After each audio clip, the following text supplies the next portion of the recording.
it's hard to get a resolution out of the UN Security Council. So, a global wealth tax right now to me seems like quite a stretch. And all the things you mention are strong and powerful. And I guess we're at a moment now where it seems that this book has really caught the imagination of a broad range of people. And Piketty seems to have that gift. He certainly, the 99%, 1% rhetoric, a lot of people have said, and it makes sense that in many ways was based upon the research that he pioneered in income distribution and so on. We are the 99%. And so he does have a way of doing that. And that was a very powerful and effective phrase and way of thinking about the world and the economic world.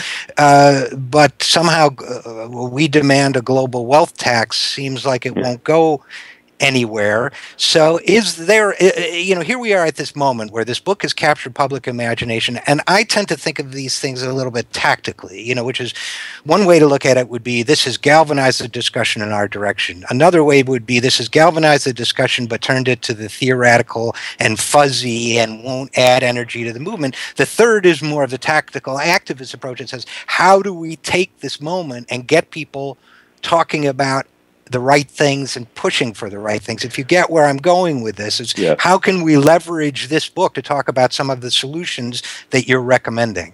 Well, I was joking, when I was on the panel, we were talking, and he's going, look, parts 1, 2, and 3 of my book, this is data, there shouldn't be much to argue over, and that's separable from part 4, where he talks about his global wealth tax and other policy. So I was joking, look, I'm a part 1, 2, and 3 Pikettian. It's great in terms of, he's documented this massive upward redistribution of wealth and income.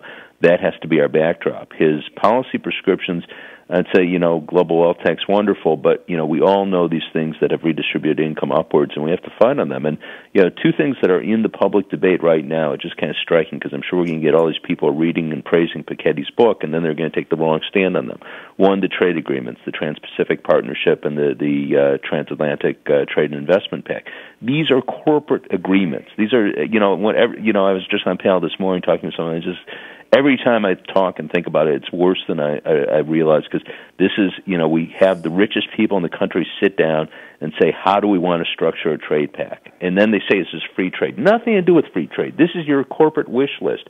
Anyone who read Piketty's book and understands it should want to take a baseball bat to those agreements. There's no question. They're not close. It's just like, no, you want to have a trade agreement? Let's bring in Rich Trumka. Let's have consumer groups in there. We could talk about how to structure a trade agreement that will make the country better off. You don't get the heads of Pfizer and Merck and Time Warner and all the other people that they had there. This is a joke.